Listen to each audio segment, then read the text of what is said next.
Hi friends, welcome to DSF. మేము చేస్తున్నటువంటి కార్యక్రమాలు మీకు నచ్చినట్లయితే వెంటనే సబ్స్క్రైబ్ చేయండి. అదేవిధంగా మీ విలువైన సూచనలు కామెంట్ బాక్స్లో రాయండి. దివ్యాంగుల సామాజిక వేదిక సోమవారం శీర్షిక ప్రభుత్వ ఉత్తర్వు కార్యక్రమానికి స్వాగతం.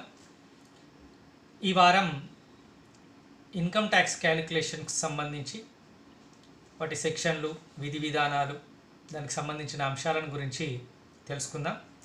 సాధారణంగా జనవరి, ఫిబ్రవరి మాసాలు వచ్చేసరికి ఉద్యోగులందరూ కూడా ఈ ఇన్కమ్ ట్యాక్స్ సంబంధించిన స్టేట్మెంట్లు తయారు చేసే బిజీలో ఉంటారు. మరి దానికి సంబంధించిన పరిజ్ఞానం తెలుసుకోవడం అవసరము. వాటితో పాటు దివ్యాంగులకు సంబంధించి వారికి వర్తించే రిబేట్లు ఏంటి, అదేవిధంగా ఒక ఉద్యోగి యొక్క డిపెండెంట్లు హ్యాండిక్యాప్డ్ అయినట్టయితే వారికి సంబంధించిన రిబేట్లు ఏం వర్తిస్తాయి కూడా ఈ వీడియోలో తెలుసుకుందాం. మొదట అసలు ఇన్కమ్ ట్యాక్స్ యొక్క క్యాలిక్యులేషన్కి సంబంధించి ఇన్కమ్ ట్యాక్స్ అసెస్మెంట్ ఇయర్ అంటే ఏంటిది, ఇన్కమ్ ట్యాక్స్ ఫైనాన్షియల్ ఇయర్ అంటే ఏంటిదో తెలుసుకోవాలి. ఇన్కమ్ ట్యాక్స్ ఫైనాన్షియల్ ఇయర్ అంటే గడిచినటువంటి మన ఆర్థిక సంవత్సరాన్ని ఫైనాన్షియల్ ఇయర్ అంటాం. అంటే ఈ ఈ సంవత్సరానికి తీసుకున్నట్టయితే 2020 మార్చి నుంచి 2021 ఫిబ్రవరి వరకు ఉన్న సంవత్సరాన్ని ఫైనాన్షియల్ ఇయర్గా తీసుకోవచ్చు. అదేవిధంగా అసెస్మెంట్ ఇయర్ అంటే 2021, 2022ను ఈ సంవత్సరం యొక్క అసెస్మెంట్ ఇయర్గా చెప్తాం. ఇక మనకు ఈ ఫైనాన్షియల్ ఇయర్లో వచ్చేటువంటి ఈ సంవత్సరము లోపల 2021 మార్చి నుంచి ఫిబ్రవరి వరకు 2021 సంవత్సరంలో పొందినటువంటి ఆదాయాలన్నింటినీ కూడా మనం ఇన్కమ్ ట్యాక్స్ కింద ఆదాయంగా తీసుకుంటాం. ఆ ఆదాయం కింద వచ్చే అంశాలను చూసినట్టయితే basic pay, DA, HRA, Telangana state increment, తర్వాత head master allowance, family planning increment, additional qualification increment, CCA, PHC allowance, తర్వాత ఏరియర్స్ ఏమైనా క్లెయిమ్ చేసుకున్నట్టయితే ఆటోమేటిక్ అడ్వాన్స్మెంట్ స్కీమ్కి సంబంధించిన ఏరియర్సు, డిఏకి సంబంధించిన ఏరియర్సు, సరెండర్ లీవ్కి సంబంధించిన ఏరియర్సు, పిల్లలకు సంబంధించిన ఫీజు రీయింబర్స్మెంటు, అదేవిధంగా ఇంకా ప్రమోషన్గా పొందినటువంటి అయితే ప్రమోషన్కి సంబంధించిన ఏరియర్స్, ఇవన్నీ కూడా ఆదాయం కింద లెక్కొస్తాయి. ఇవన్నీ ఆదాయంలో చూపాల్సి ఉంటుంది. ఈ ఆదాయము మొత్తం ఈ సంవత్సరం యొక్క ఆదాయాన్ని గ్రాస్ శాలరీగా మనం పరిగణిస్తాం. ఈ గ్రాస్ శాలరీ నుంచి ఏ మినహాయింపులు మనం తీసుకోవచ్చో ఒకసారి చూద్దాం. ఈ గ్రాస్ శాలరీని నుంచి మనం హెచ్ఆర్ఏని మినహాయించవచ్చు. సాధారణంగా హెచ్ఆర్ఏలో 3 అంశాలు ఉన్నాయి, కానీ మనం సాధారణంగా తీసుకునేది మనం వాస్తవంగా చెల్లించిన హెచ్ఆర్ఏ నుండి 10% బేసిక్ పేను తీసివేయగా వచ్చే హౌస్ రెంట్ను మనము ఈ గ్రాస్ నుంచి మినహాయిస్తాం. ఇంకా 10% of the basic pay plus DA ఇవన్నీ ఉన్నాయి, కానీ సాధారణంగా అది ఎక్కువనే అవుతుంది. కాబట్టి దీంట్లో ఏదైతే కనిష్ట మొత్తమో దాన్ని మినహాయిస్తాం, కాబట్టి దీన్ని మనం పరిగణలోకి తీసుకుంటాం. అంటే వాస్తవంగా చెల్లించినటువంటి హౌస్ రెంట్ నుండి 10% బేసిక్ పేను మినహాయించగా వచ్చిన మొత్తాన్ని గ్రాస్ నుంచి మినహాయించాలి. ఇక దీన్ని సోర్స్ అంటాం. ఈ సోర్స్ ఇన్కమ్ నుంచి ఇంకా మినహాయింపులు పొందేటివి సెక్షన్ 10(14) కింద కన్వేయన్స్ అలవెన్స్ ఉంటుంది. కన్వేయన్స్ అలవెన్స్ కాకుండా ఇక మనకు 50,000 వరకు స్టాండర్డ్ డిడక్షన్, అంటే అందరికీ కూడా ఈ స్టాండర్డ్ డిడక్షన్ వర్తిస్తుంది 50,000 వరకు. అదేవిధంగా మనం వాస్తవంగా చెల్లించినటువంటి ప్రొఫెషనల్ ట్యాక్స్, సంవత్సరంలో చెల్లించినటువంటి ప్రొఫెషనల్ ట్యాక్స్ను కూడా పూర్తిగా మినహాయిస్తాం. ఈ గ్రాస్ శాలరీ నుంచి మనము చెల్లించినటువంటి ఇంటి అద్దె, ప్రొఫెషనల్ ట్యాక్స్ ఇవన్నీ మినహాయిస్తాయి. అంటే హౌస్ ట్యాక్స్ అంటే ఎవరైతే రెంటెడ్ హౌస్లో నివసిస్తున్నారో వాళ్ళకి మాత్రమే ఈ హౌస్ రెంట్ను మినహాయిస్తాము. మిగతా ఓన్ హౌస్లో నివసించినట్టయితే ఈ హౌస్ రెంట్ను మినహాయించాం. హౌస్ రెంట్ కూడా మళ్ళీ ఆదాయం కిందకే వస్తుంది. ఇక దీంట్లో మనకు కొన్ని సెక్షన్ల కింద ఇవి కాకుండా ఇక ఐటీసీ, ఐటీడి అంటే ఈ ఆదాయం నుంచి ఐటీసీ సెక్షన్ కింద 1,50,000 మినహాయించవచ్చు. ఐటీడి ఉంది, అయితే ఐటీఈ ఉన్నది. వీటి నుంచి ఏ సెక్షన్ కింద ఏ అంశాలు వస్తాయో ఒకసారి చూద్దాం. ఐటీసీ సెక్షన్ కింద 1,50,000 వరకు మనము జెడ్పీజీపీఎఫ్ లేకపోతే ఏపీజీపీ మన టీఎస్జీపీఎఫ్ అంటే గవర్నమెంట్ జీపీఎఫ్, అదేవిధంగా సిపిఎస్ కాంట్రిబ్యూషన్, ఎంప్లాయీ కాంట్రిబ్యూషన్,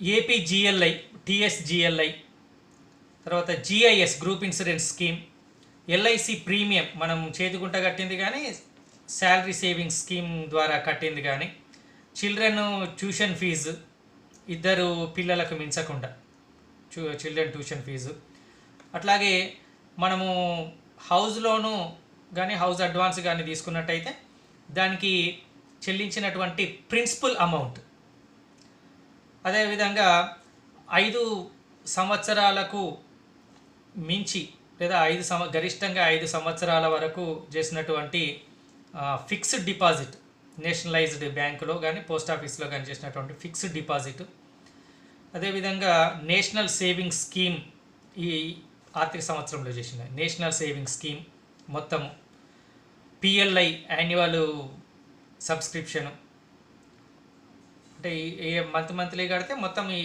సంవత్సరంలో కట్టినటువంటి పిఎల్ఐ మొత్తం, అదేవిధంగా పీపీఎఫ్, ఇంకా సుకన్య సమృద్ధి యోజన, అదేవిధంగా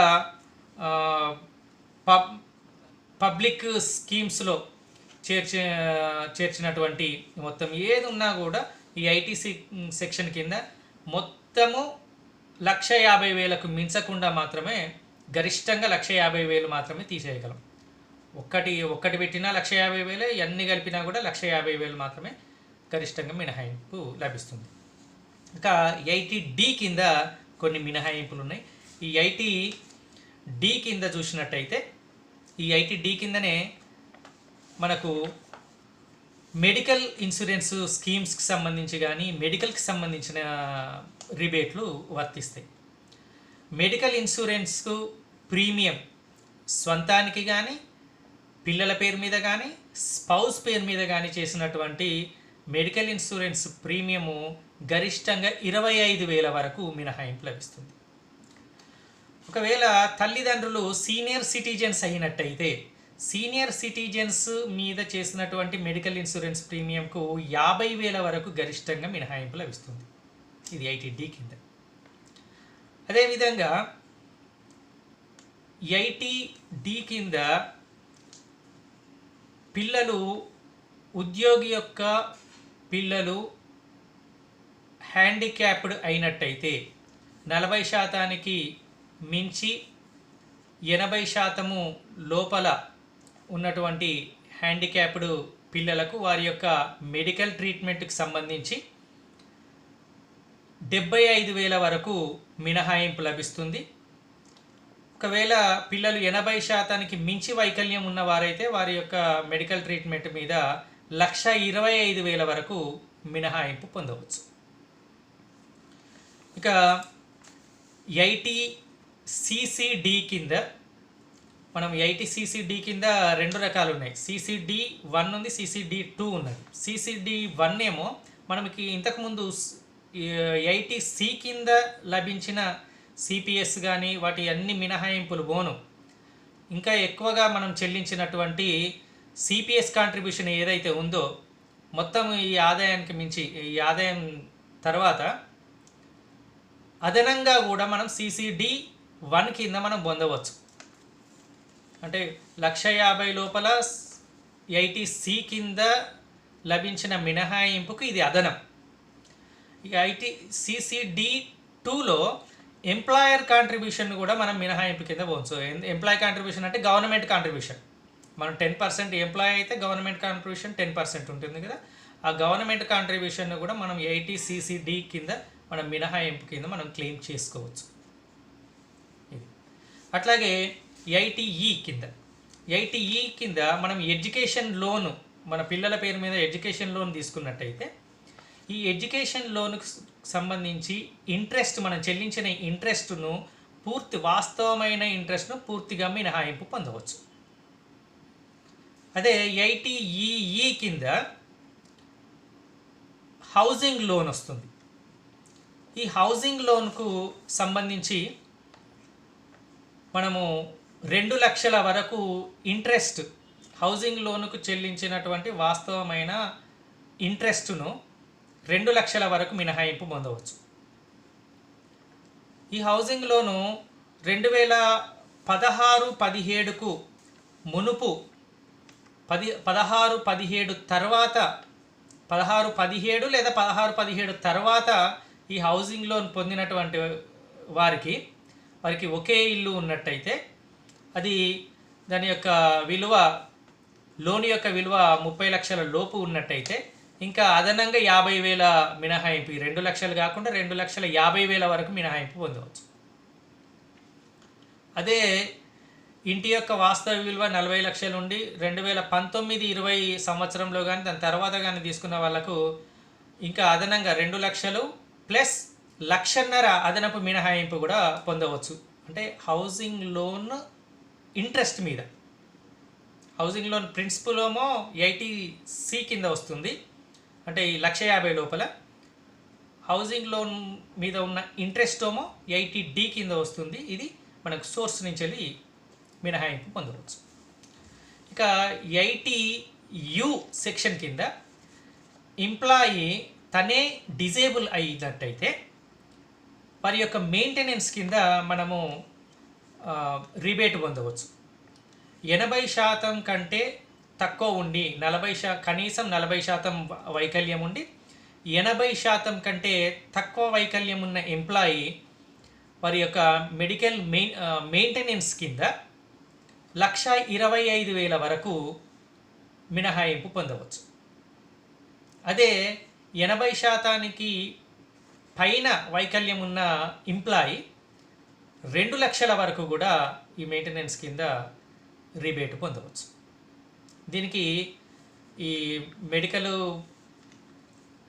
ట్రీట్మెంట్కు, డిపెండెంట్ యొక్క మెడికల్ ట్రీట్మెంట్కి కానీ మెయింటెనెన్స్కి కానీ మనము మెడికల్ సర్టిఫికేట్ జతపరిస్తే సరిపోతుంది. ఇక ఈ మినహాయింపులన్నీ పోను వచ్చినటువంటి ఆదాయం అయితే ఏదైతే ఉందో దాని మీద మనం ట్యాక్స్ని చెల్లిస్తాం. ఈ ట్యాక్స్ మనము ప్రజెంట్ అంటే ఓల్డ్ ప్యాటర్న్లో అయినట్టయితే మనకు 2.5 లక్షల వరకు ఎటువంటి ట్యాక్స్ ఉండదు. అంటే గ్రాస్ శాలరీ నుంచి హౌస్ రెంటు, అదేవిధంగా ఐటీసీ, ఐటీడీ, ఐటీఈ, ఐటీయు అన్ని మినహాయింపులు బోను మిగిలినటువంటి ఆదాయము 2.5 లక్షల వరకు ఉన్నట్టయితే దానికి ట్యాక్స్ చెల్లించనవసరం లేదు. 2.5 లక్షలకు మించి 5 లక్షల వరకు ఉన్న ఆదాయం మీద 5% ట్యాక్స్ చెల్లించాల్సి ఉంటుంది. అయితే ఈ 5% ట్యాక్స్ కూడా మనకు మినహాయింపు ఇవ్వబడింది ఓల్డ్ స్కీమ్లో. ఇక 5 లక్షలకు మించిన ఆదాయం, ఇవన్నీ రివర్స్ బోను, 5 లక్షలకు మించిన ఆదాయం మీద మనకు ఈ 2.5 లక్షలకు మించిన ఆదాయం మీద ఉండే 5% ప్లస్ ఈ 5 లక్షల నుంచి 10 లక్షల వరకు 20%, అంటే 12,500 ప్లస్ ఈ మిగిలిన ఆదాయం మీద, అంటే 5 లక్షల పైబడిన ఆదాయం ఎంతైతే ఉన్నదో దాని మీద 10% ట్యాక్స్ను చెల్లించవలసి ఉంటుంది. 10 లక్షలు మించినట్టయితే 30% ఆదాయ పన్ను చెల్లించవలసి ఉంటుంది. ఈ చెల్లించవలసిన ఆదాయ పన్ను మీద 4% తిరిగి మళ్ళీ సర్ఛార్జ్ ఉంటుంది. ఇది ట్యాక్స్.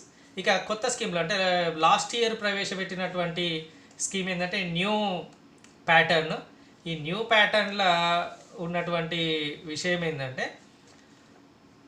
గ్రాస్ శాలరీ మీద డైరెక్ట్ ట్యాక్స్ అనమాట. ఎటువంటి మినహాయింపు లేవు. ఈ హెచ్ఆర్ఏ మినహాయింపు ఉండదు, తర్వాత ఐటీసీ, ఐటీడి, ఐటీఈ, ఐటీయు ఏ మినహాయింపులు లేవు.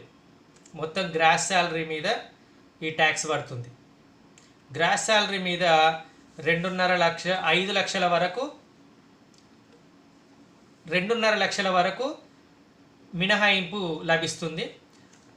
2.5 లక్షలు దాటితే ప్రతి 2.5 లక్షలకు 5% ట్యాక్స్ను ఎన్హాన్స్ చేస్తూ పెట్టిండ్రనమాట. అంటే ఓల్డ్ దాంట్లో ఏం చేసిందంటే డైరెక్ట్ 5 లక్షల నుంచి 10 లక్షల వరకు ఒకటే స్లాబ్ పెడితే, ఈ దీంట్లో ప్రతి 2.5 లక్షల వరకు ఒక్కొక్క స్లాబ్ పెట్టడం జరిగింది. అంటే 2.5 లక్షల వరకు 0 ట్యాక్స్, 2.5 నుంచి 5 లక్షల వరకు 5%, 5 లక్షల నుంచి 7.5 లక్షల వరకు 10%, 7.5 లక్షల నుంచి 10 లక్షల వరకు 15%, 10 లక్షల నుంచి 12.5 లక్షల వరకు 20%, 12.5 లక్షల నుంచి 15 లక్షల వరకు 25%, 15 లక్షలు దాటినట్టయితే 30%. అంటే ఈ స్లాబులు కుదించి పెట్టడం జరిగింది. అంటే ఇది ఎవరికి లాభం అంటే దాదాపు 10 లక్షల పైన ఆదాయం ఉన్న వాళ్ళకు ఎట్లాంటి ట్యాక్స్ రిబేట్స్ అంటే హౌసింగ్ లోన్ కానీ, ఎడ్యుకేషన్ లోన్ కానీ, డిపెండెంట్స్ మీద మెడికల్ ఇన్సూరెన్స్ కానీ ఎట్లాంటి రిబేట్ వర్తించే ఐటీసీ, డిఈకి వర్తించే ఎటువంటి సేవింగ్స్ లేని వాళ్ళకి మాత్రమే, అది కూడా 10 లక్షల పైన ఆదాయం ఉన్న వాళ్ళకి. ఎందుకంటే 50,000 దీంట్లో ఇదివరకు రిబేట్ లభిస్తుంది. కాబట్టి 10 లక్షల ఆదాయం పైన ఉన్న వాళ్ళకి మాత్రమే ఇది బెనిఫిట్. 7.5 నుంచి 10 మధ్యలో ఇది వర్తించినప్పటికీ కూడా కొద్ది బెనిఫిట్ మాత్రమే ఉంటుంది, ఏ రిబేట్ లేకపోతే. కాబట్టి చాలా వరకు ఎంప్లాయీస్ ఓల్డ్ స్కీమ్ను చేసుకోవడం బెటరు. చాలా వరకు సాఫ్ట్వేర్లో putta.in కానీ, శ్రీనివాస్ రెడ్డి కానీ, ఇంకా కేఎస్ఎస్ఆర్ ఇట్లాంటి కొన్ని సాఫ్ట్వేర్లు ఉన్నాయి. వీటిలో ఏదైనా కూడా ఓల్డ్ న్యూ ఏది మీకు లాభకరం అనిపిస్తే ఆ సాఫ్ట్వేర్ను, ఆ క్యాలిక్యులేషన్ను మనము తీసుకొని మనం ట్యాక్స్ క్యాలిక్యులేషన్ చేసుకోవచ్చు. కాబట్టి దీని పట్ల అవగాహనను ఏర్పరచుకొని మిగతా అందరికీ కూడా ఈ ట్యాక్స్కు సంబంధించి అవగాహనను ఏర్పరచాల్సిందిగా కోరుతున్నాను. అదేవిధంగా మళ్ళీ ఒకసారి ఇది ఎందుకంటే దివ్యాంగుల సామాజిక వేదికకు సంబంధించిందే కాబట్టి దివ్యాంగులకు సంబంధించిన రిబేట్లు మళ్ళీ ఒకసారి చెప్తాను. ఇది ఒక ఉద్యోగి యొక్క పిల్లలు, ఉద్యోగి యొక్క డిపెండెంట్స్ దివ్యాంగులైనట్టయితే, వారికి 80% మించని వైకల్యం ఉన్నట్టయితే వారి యొక్క మెడికల్ ట్రీట్మెంట్పై 75,000 వరకు మినహాయింపు లభిస్తుంది. 80% మించి వైకల్యం ఉంటే 1,25,000 వరకు మినహాయింపు లభిస్తుంది. ఇక ఉద్యోగి డిజేబుల్డ్ అయినట్టయితే వారి యొక్క డిజేబిలిటీ ఆధారంగా మెయింటెనెన్స్ కింద 80% తక్కువ వైకల్యం ఉన్న వారికి 1,25,000 వరకు, 80% మించిన వైకల్యం ఉంటే 2 లక్షల వరకు మినహాయింపు లభిస్తుంది. ఈ రెండు కలిపి కూడా 2 లక్షల వరకే మినహాయింపు లభిస్తుంది, అది కూడా గుర్తుపెట్టుకోవాలి. ఈ రెండింటిని కూడా క్లెయిమ్ చేసుకోవచ్చు. డిపెండెంట్ యొక్క క్లెయిమ్ చేసుకోవచ్చు, సెల్ఫ్ కూడా క్లెయిమ్ చేసుకోవచ్చు. కానీ ఈ రెండు కూడా 2 లక్షలకు మించకూడదు, ఇది కండిషన్. ఓకే, ఈ వీడియో అందరికీ ఉపయోగకరమైందని భావిస్తున్నాను. ఈ వీడియోను అందిస్తున్నటువంటి దివ్యాంగుల సామాజిక వేదికకు అభినందనలు తెలియజేస్తూ సెలవు తీసుకుంటున్నాను. Thank you.